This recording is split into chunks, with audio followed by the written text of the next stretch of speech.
부쌤의 거꾸로 한국사 시즌 3 그 74번째 시간입니다.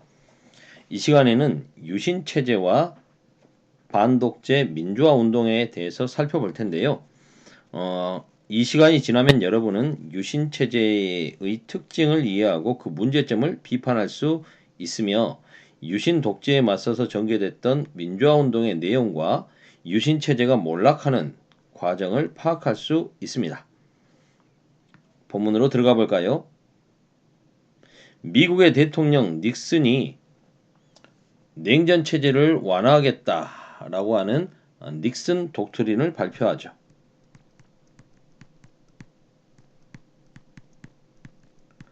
(1969년) 발표된 닉슨 독트린의 내용은 아시아에서 미국의 군사적 개입을 줄이고 베트남에서도 철수하고 베트남 전쟁에서도 미군이 발을 빼고 중국과 수교를 하고 그리고 한국에서의 그 주한미군도 2만 명 정도 철수하게 되는 거죠. 이러한 닉슨 독트린이 진행됨에 따라서 반공주의를 내세웠던 박정희 정권의 기반이 약화됩니다. 공산주의 국가들과도 미국이 이제 수교를 하고 친하게 지내겠다고 하니까요.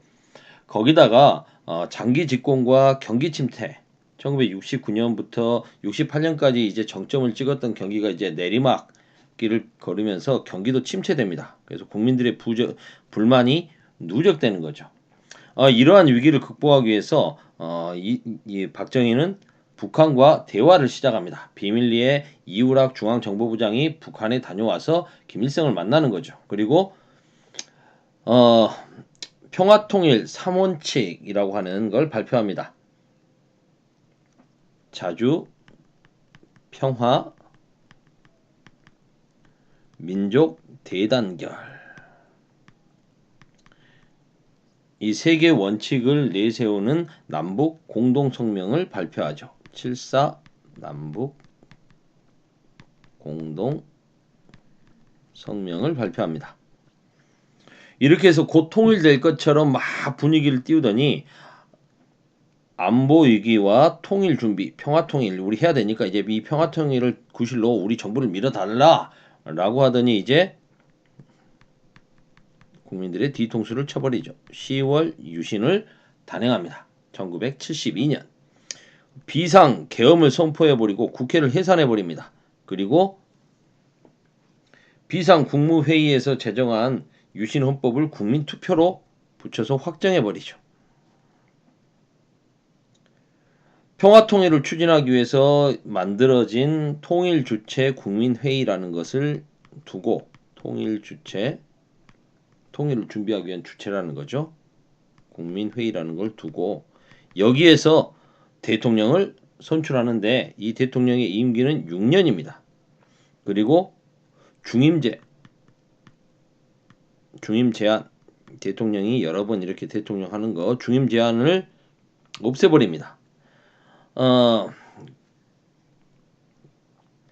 쉽게 말해서 죽을 때까지 대통령 할 수 있는 길을 열어주는 거죠. 그리고 대통령의 권한을 비정상적으로 강화시킵니다. 대통령이 국회의원의 3분의 1을 추천할 수 있습니다. 그러니까 국회의원 중에 3분의 1은 대통령이 지명한 사람들이 추천한 사람들이 뽑히는 거고 그리고 나머지 3분의 1을 놓고 국민들이 투표를 하는 겁니다. 그러면 여당 입장에서는 아주 유리하죠. 땅 짓고 헤엄치는 거 아니겠습니까? 그리고 법관도 대통령이 임명을 함으로써 삼권 분립을 무력화시킵니다. 또한 대통령은 긴급조치라는 걸 할 수가 있습니다. 급한 대로 법 통과하지 않고 국회 거치지 않고 바로바로 명령을 내릴 수 있다는 거죠. 이 긴급조치권을 행사해서 국민들의 기본권을 제한할 수 있게 됩니다. 대통령에게 반정부적인 말을 한다, 한다 하면 바로 긴급조치 내려가지고 잡아갈 수 있다는 겁니다. 한마디로 말해서 유신체제라는 것은 본인들은 한국적 민주주의라고 광고했습니다만 한국 스타일의 민주주의다라고 했지만 사실은 민주정치의 기본 원리를 깡그리 무시한 권위주의적인 독재 체제였던 거죠. 당연히 유신 반대 투쟁이 일어났겠죠. 1971년 박정희 후보와 맞섰던 야당의 김대중 후보, 일본에서 유신 반대 투쟁을 펼치고 있었는데요. 어느 순간 이 김대중 씨가 납치돼서 죽임을 당할 뻔한 일이 벌어집니다. 이게 바로 김대중 납치 사건이죠. 이걸 계기로 이제 유신 반대 투쟁은 더욱더 활발해집니다. 장준하 씨와 백기환 씨 같은 분들이, 장준하 씨는 유명하죠. 나중에 의문사를 당합니다만 제야의 대통령이라고 불렸던 사람 아닙니까? 박정희와 여러 가지 면에서 비교됐던 사람이죠. 일본군 장교였던 박정희에 비해서 한국 광복군 장교였던 장준하. 돌아와서 유신 독재를 펼치고 있었던 박정희에 비해서 올곧게 유신 반대 투쟁을 펼치면서 민주화 운동을 펼쳐간 장준하 씨. 여러 가지로 많이 비교가 될 겁니다. 요즘 이렇게 건강이 많이 안 좋아졌다고 하는 백기환 선생, 백기환 씨도 이때 이제 헌법을 다시 바꾸자. 저 유신헌법 반독재, 굉장히 독재적이다. 권위주의적인 독재 헌법이다. 헌법을 바꾸자는 개헌청원 운동을 펼치죠. 개헌청원 100만인 서명운동을 펼칩니다. 이 서명운동은 불과 열흘 만에 10일 만에 30만 명이 서명을 할 정도로 엄청난 인기를 끌게 되죠. 그러자 바로 박정희 정부는 긴급조치 1호라는 것을 발표해서 국민들을 더욱더 옥죄입니다. 긴급조치 1호의 내용은 유신헌법을 부정하거나 비방하거나 개정을 요구하거나 폐지를 요구하는 행위 자체를 금지한다. 이거 어기면 영장 없이 체포해버리고 수색할 수 있고 비상군법회의에 회부해서 심판한다. 이런 식으로 바로 재갈을 물려버리는 거죠. 유신에 반대하다가 해직된 언론인들, 언론 자유 수호 투쟁을 펼칩니다. 대표적인 게 동아일보 백지 광고 사건이죠. 동아일보에서 자꾸 정부의 비판적인 기사를 내니까 동아일보에 광고를 싣는 광고주들을 압박해서 동아일보에서 광고를 빼도록 하는 겁니다. 그렇게 해서 자유 언론 운동을 펼치고 있는 기자들을 압박하는 거죠. 결국 백지로 광고를 내게 되는 사태가 생겼고 동아일보 사주들 입장에서는 부담이 되겠죠. 그래서 결국 자유 언론 운동을 펼치던 기자들을 해직시키는 일이 벌어지게 됩니다. 동아일보와 같은 언론들에게 언론을 압박하는 사태. 대학생들의 유신 반대 시위도 활발해지고요. 천주교 신부들은 이 땅의 정의를 다시 살리겠다며 정의구현 사재단을 조직해서 반독재 투쟁에 동참합니다. 그러자 박정희 정부는 긴급조치 4호라는 걸 또 발표합니다. 긴급조치는 여러 개가 발표가 됐습니다만 긴급조치 4호의 내용은요. 아예 1000명 이상 이걸로 1000명 이상을 연행했고요. 그 중에서 180명을 군법재판에 회부해버립니다. 중형을 선고시켜버리죠. 이때 잡혔던 사람들 전 대통령이었던 윤보선 씨도 있고요. 천주교 정의구현 사재단을 이끌고 있었던 지학순 주교도 있었고요. 이게 말이 됩니까? 기독교계에서는 박형규 목사 이런 분들도 잡혀가게 되는 거죠. 아예 이런 활동들을 못하게 해버리는 겁니다. 대표적으로 끌려갔던 사람 윤보선 대통령, 지학순 주교, 그 다음에 기독교계에서는 박형규 목사 이 정도로 써볼까요? 그러다가 1975년 3.1 민주구국선언이 발표됩니다. 제야의 지도자였던 함석헌 씨, 야당 지도자 김대중 등이 주도했죠. 유신체제의 논리를 정면으로 비판합니다. 구군이 아니라 구국선인데 나라를 구하겠다는 선언. 유신 정권은 계속해서 긴급조치 등으로 맞서고요. 급기야는 2차 인혁당 사건, 인민혁명당의 줄임말이 인혁당이거든요.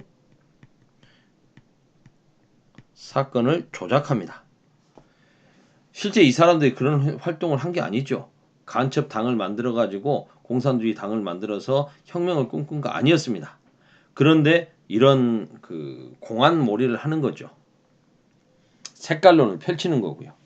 그렇게 해서 8명의 체포된 사람들 중에서 8명에게 사형을 선고합니다. 그런데 사형을 선고한 지 불과 18시간 만에 사형을 집행해 버립니다.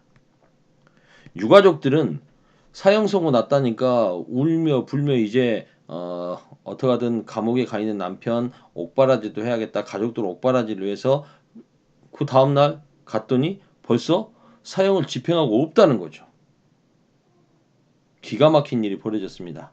결국 국내외 법학자들은 이건 사법살인이다 라고 이렇게 비판을 했고요. 국제사법학자협회에서는 사법사상 암흑의 날이다. 국제사법사상 암흑의 날이라고 선포를 했죠. 이 사건을 빗대서 이 정도로 이렇게 박정희 정부는 독재로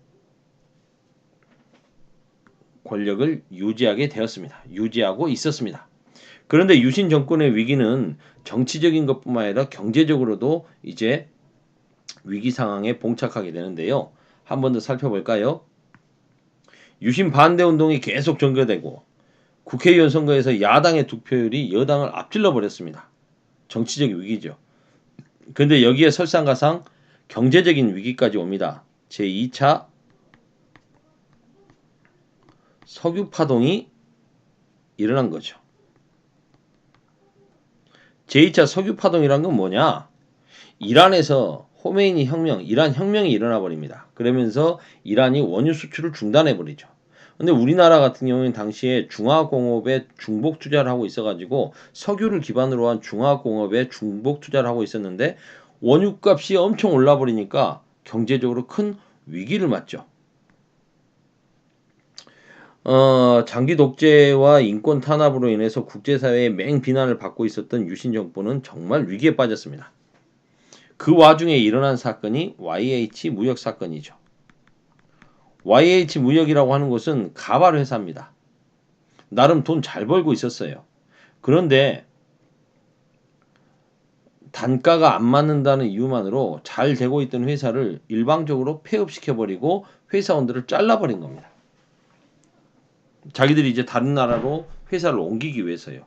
그러자 여기에서 일하던 노동자들이 어디에 하소연할 곳이 없으니까 당시 야당이었던 신민당 당사를 점거하고 시위를 하는 거죠. 일방적인 회사의 폐업 조치에 항의한 겁니다. 당연히 야당의 총재였던 김영삼 씨는 이 부분에 대해서 지지를 했고요. 그리고 해외 언론과 이 부분에 대해서 인터뷰를 합니다. 그러자 유신 정권에서는 국회의원직을 이 야당 총재 국회의원이었던 사람을 국회에서 제명시켜 버립니다. 이게 말이 됩니까? 대통령이 야당 지도자가 마음에 안 든다고 국회에서 일방적으로 그 사람을 잘라버려요? 야당 국회의원을? 있을 수 없는 일이죠.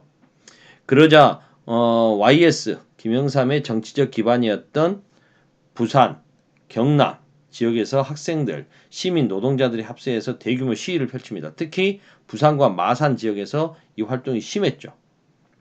이게 바로 부마 민주항쟁입니다. 부산, 마산 민주항쟁.